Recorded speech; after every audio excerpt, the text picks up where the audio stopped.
Hello friends, Umiya ફૂડમાં તમારું સ્વાગત છે। તો આજે આપણે બનાવીશું શરીરને મજબૂત અને આપણા હાડકાને પણ મજબૂત બનાવે એવા સરગવાના પરાઠા। આ પરાઠા એટલા હેલ્ધી હોય છે કે તમે આ રીતે રોજ નાસ્તામાં બનાવીને ખાશો તો તમારા હાડકાં પણ મજબૂત બનશે। અને આપણા જે પીએમ મોદી નરેન્દ્રભાઈ મોદી છે એ પણ આ પરાઠા રોજ નાસ્તામાં ખાય છે। તો આપણે એ જ રીતે આપણે સરગવાના પરાઠા બનાવીશું। તો મેં અહીંયા 5 સરગવાની શીંગો લઈ અને સાલ છોલી અને આ રીતે વચ્ચેથી કટ કરીને મોટા ટુકડા કરી લીધા છે।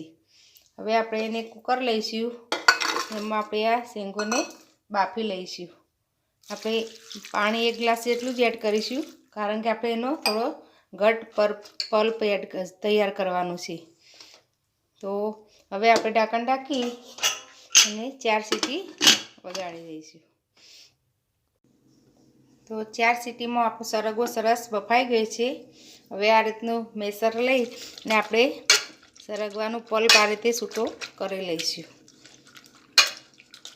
આ રીતે આપણે બધો પલ્પ અલગ કરી લઈશું। તો આપણો સરગવો સરસ મેશ થઈ ગયો છે। હવે એને આપણે ગાળી લઈશું। તો આ રીતે આપણે ગરણીમાં લઈ અને બધો પલ્પ ગાળી લઈશું।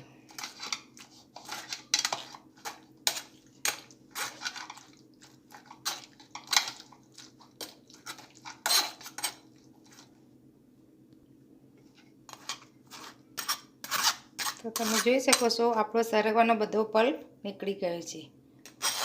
હવે આપણે આ ઉપરનો જે છે એ ફેંકી દઈશું।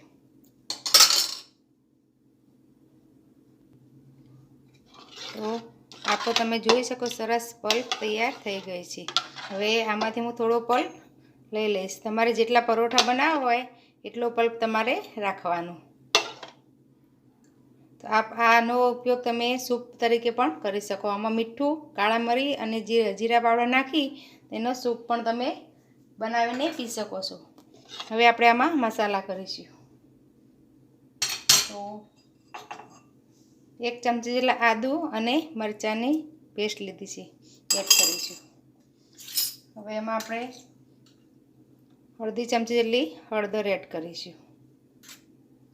1 ચમચી જેટલું ધાણા જીરું પાવડર એડ કરીશું। અને તીખાશ પ્રમાણે આપણે અડધી ચમચી લાલ મરચું પાવડર એડ કરીશું। અને 1 ચમચી મોટી ચમચી જેટલા તલ અને 1 ચમચી વરિયાળી લીધી છે, એ પણ આપણે એડ કરી દઈશું। હવે સ્વાદ પ્રમાણે આપણે મીઠું એડ કરીશું। તો મેં અહીંયા અડધી ચમચી જેટલું મીઠું લીધું છે। એમાં આપણે હવે લીલા દાણા એડ કરીશું। તો અડધી વાટકી જેટલા લીલા દાણા એડ કરીશું। તમે અંદર ફુદીનો પણ થોડો લઈ શકો। હવે એમાં આપણે લોટ થોડો એડ કરી અને આપણે લોટ બાંધી લઈશું।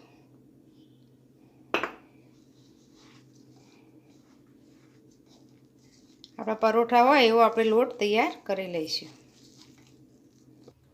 તો આપણો લોટ બંધાઈ ગયો છે। હવે એમાં આપણે થોડું ઘી એડ કરી અને એને કેળવી લઈશું। આ રીતે આપણે આ રીતે મસળીશું। થોડું મસળીશું તો આપણા પરાઠા સરસ સોફ્ટ થશે। આ રીતે આપણે 2 મિનિટ મસળી લઈશું।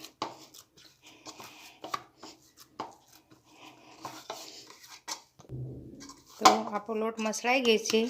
હવે આને ઢાંકણ ઢાંકી અને આપણે 10 મિનિટ રેસ્ટ આપીશું। તો 10 મિનિટ થઈ ગઈ છે।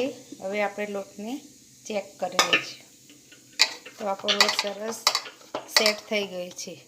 હવે એમાંથી આપણે આ રીતના મીડિયમ સાઇઝના ગુલ્લા તૈયાર કરી લઈશું। આપણે પડવાળા બનાવીએ છીએ પરોઠા, એટલે આ રીતના મીડિયમ સાઇઝના ગુલ્લા તૈયાર કરી લઈશું। હવે આ રીતે લોટનું વટામણ લઈ આપણે પહેલાં ગોળ પરોઠો વણી લઈશું।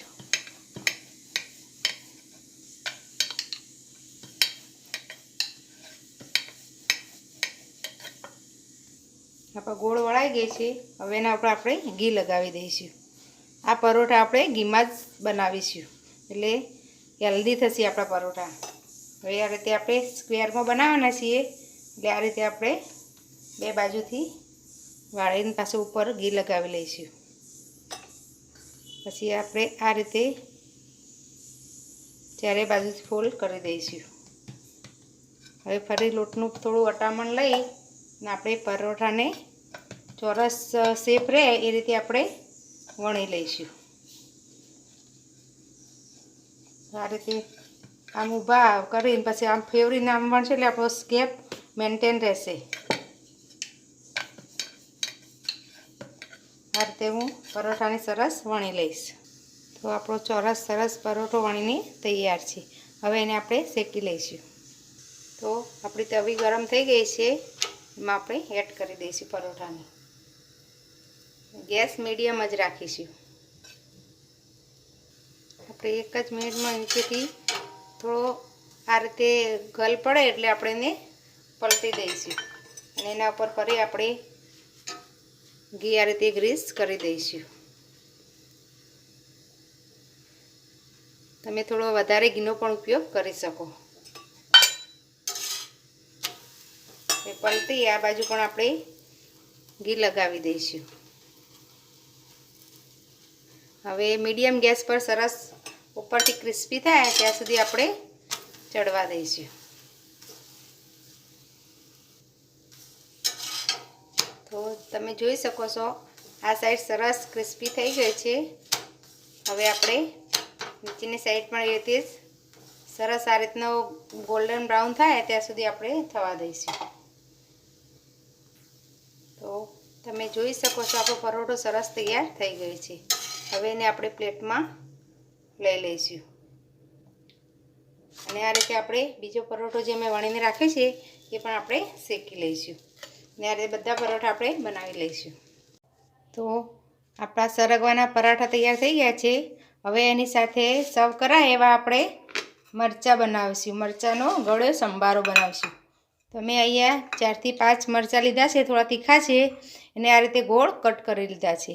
હવે એને આપણે વઘારીશું.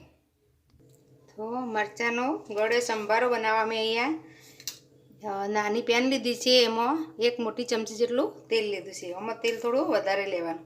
એમાં આપણે રાઈ એડ કરીશું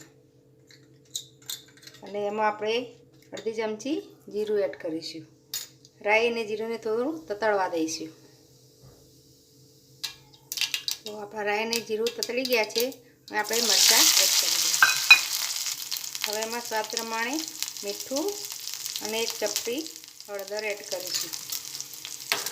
મિક્સ કરી અને એને 2 જ મિનિટ આપણે સાતળીશું, કારણ કે એને આપણે નરમ થાય એવા નથી કરવાના, થોડા ક્રન્ચી રહે એવા જ રાખવાના છે. એટલે આપણે 2 મિનિટ થવા દઈશું. તો આપણા મરચાં તળાઈ ગયા છે. હવે એમાં આપણે ગોળ એડ કરીશું. તો મેં 2 ચમચી જેટલો ગોળ લીધો છે ને મિક્સ કરી લઈશું અને 1 જ મિનિટ ગોળ થોડી વાર પીગળે ત્યાં સુધી આપણે થવા દઈશું. તો અડધી જ મિનિટમાં ગોળ ઓગળી ગયો છે અને આપણો આ ગળ્યો મરચાંનો સંભારો તૈયાર છે. હવે આપણે સર્વ કરીશું. તો તૈયાર છે આપણા એકદમ હેલ્ધી અને હાડકાને મજબૂત બનાવે એવા સરગવાના પરાઠા અને સાથે ગળ્યા રસાવાળા મરચાંનો સંભારો. તો એકદમ સોફ્ટ આપણા પરાઠા તૈયાર થાય છે. તમે જોઈ શકો છો, ખાવાની મજા પડી જાય એવા આપણા સરગવાના પરાઠા તૈયાર છે. જો તમને અમારી રેસીપી ગમી હોય તો મારા વિડીયોને લાઇક, શેર અને મારી ચેનલને સબસ્ક્રાઈબ જરૂર કરજો. ફરી મળીશું આવા અવનવા વિડીયો સાથે. ધન્યવાદ.